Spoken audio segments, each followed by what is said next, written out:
नमस्कार दोस्तों, मेरा नाम नंद कुमार है।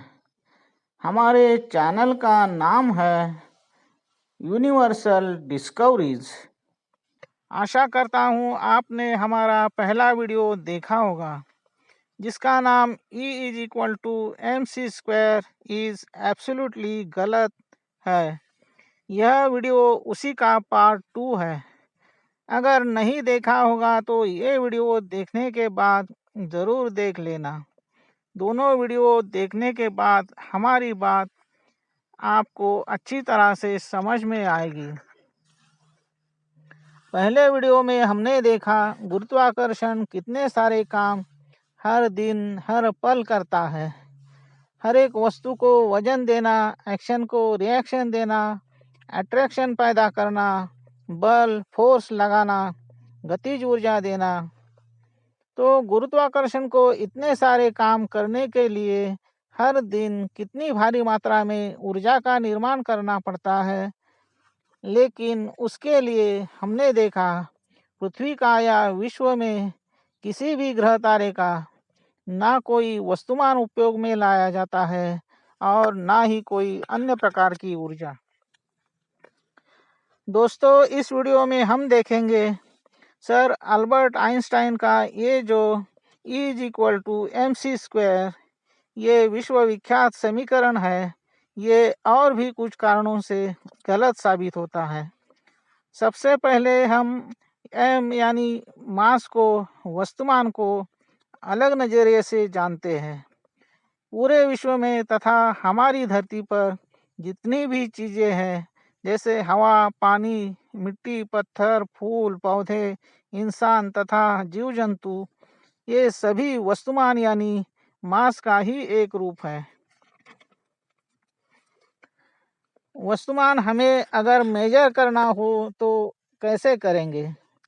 साइज के हिसाब से करना चाहे तो थोड़ी सी हवा को ज़्यादा जगह लगती है, रुई दबा के रखे तो कम जगह में समाती है और फैला के रख दे तो ज़्यादा साइज की हो जाती है। इसीलिए वस्तुमान के द्रव्यमान को मेजर करने के लिए गुरुत्वाकर्षण का सहारा लेना पड़ता है।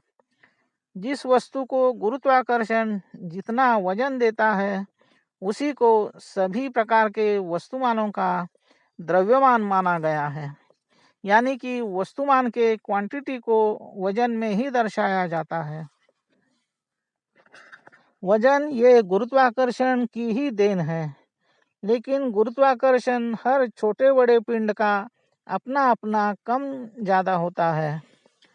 हमारी पृथ्वी पर जिस चीज़ का वजन 1 किलोग्राम होता है, वह हमारे चांद पर 150-200 ग्राम होता है। हमारे जुपिटर पे करीब 12 किलो होगा। पृथ्वी से 100 गुना ग्रेविटी वाले ग्रह पर 100 किलो होगा। किसी बड़े स्टार पर 1 टन हो सकता है और ब्लैक होल पे 100 टन से भी ज़्यादा हो सकता है। यही विचार हम मास के बारे में करें तो हमारी पृथ्वी पर 1 किलोग्राम वजन होने के लिए जितना मास जरूरी है, उससे 12 गुना ज़्यादा मास जुपिटर पे लगेगा। उसी तरह ब्लैक होल पे 100 टन। लेकिन मास के बारे में ऐसा नहीं है। पूरे विश्व में मास एक ही रहता है, उसका वजन बदल सकता है। इस विश्लेषण के आधार पर हमें ये बात अच्छी तरह से समझनी है कि वजन और वस्तुमान दो अलग चीज़ें हैं, लेकिन दोनों की अपनी अपनी मजबूरी है। मास बिना वजन के रह सकता है, लेकिन वजन को रहने के लिए कम या ज़्यादा लेकिन मास जरूरी है। इसी तरह मास को दर्शाने के लिए वजन जरूरी है।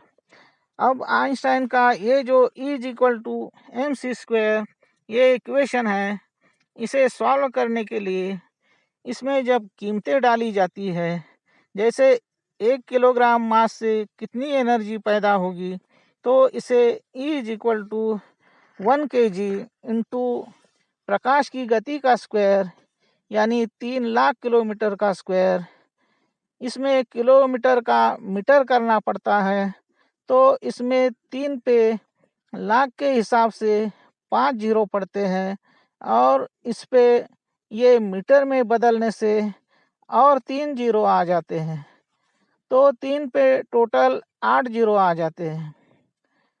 अब इसका स्क्वायर करें तो 3 का स्क्वायर 9 होता है और उस 9 पे 8 जीरो के स्क्वायर 16 जीरो हो जाते हैं। उसे 1 किलोग्राम से मल्टीपल करें तो ये संख्या जितनी थी उतनी ही रहती है। तो इसका मतलब 1 किलोग्राम वस्तुमान से यानी मास से 9 पे 16 जीरो जूल इतनी एनर्जी का निर्माण होता है। ये एनर्जी बहुत ही प्रचंड मात्रा में है, वह भी सिर्फ 1 किलोग्राम वस्तुमान में से। अब इसे हम ऐसे देखते हैं कि आइंस्टाइन ने कहा है मास का रूपांतरण एनर्जी में होता है, इसलिए हम इस 1 केजी वजन को मास में से हटा देते हैं।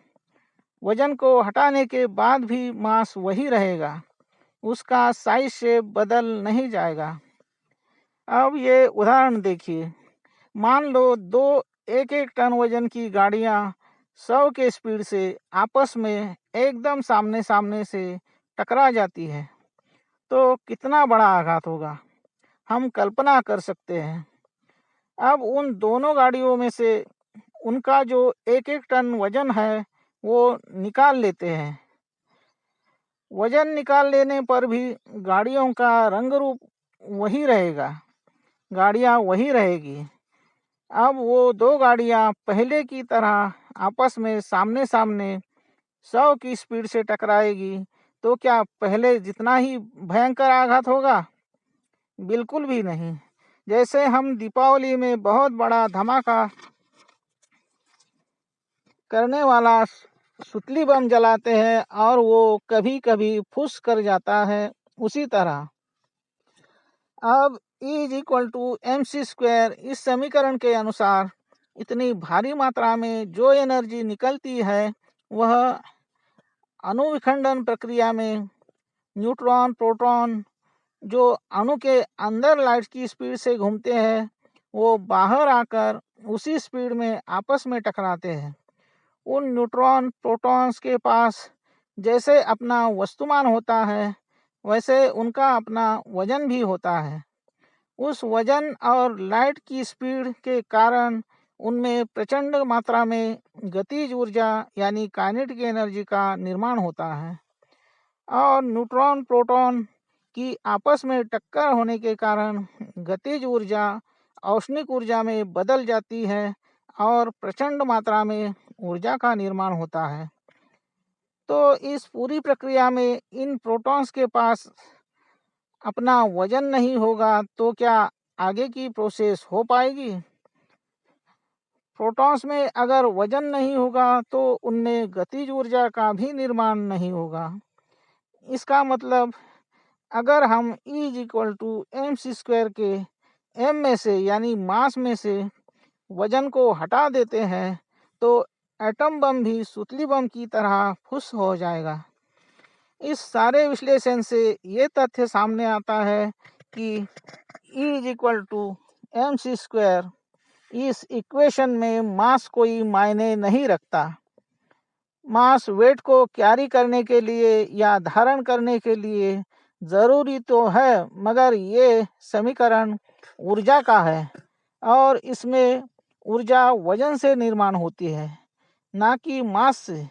जैसे हमारे पहले वीडियो में हमने देखा, जल विद्युत प्रकल्प में बिजली गुरुत्वाकर्षण ऊर्जा के कारण बनती है, क्योंकि गुरुत्वाकर्षण पानी को वजन भी देता है, प्रेशर भी देता है और गति भी।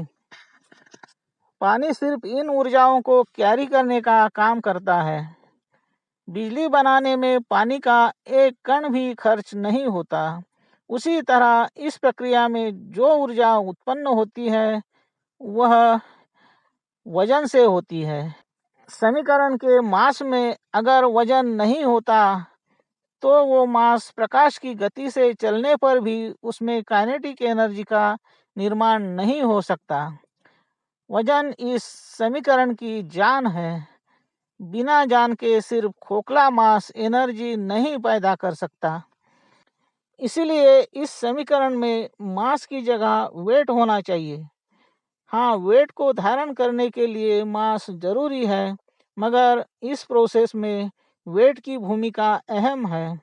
इसलिए इस E is equal to mc² में मास की जगह वेट अर्थपूर्ण लगता है। इसलिए इस E is equal to mc² में मास की जगह वेट अर्थपूर्ण लगता है। इस नज़रिए से ये इक्वेशन गलत लगता है। दोस्तों, इस वीडियो में बस इतना ही। आगे हम इसका पार्ट 3 भी लाएंगे। ये वीडियो कोई जानकारी या नॉलेज नहीं है, यह मेरा रिसर्च है। इस वीडियो के बारे में आपकी जो भी प्रतिक्रिया हो वो कमेंट बॉक्स में ज़रूर लिखना, और ये वीडियो ज़्यादा से ज़्यादा लोगों तक ज़रूर पहुंचाना। धन्यवाद। ओम नमः शिवाय।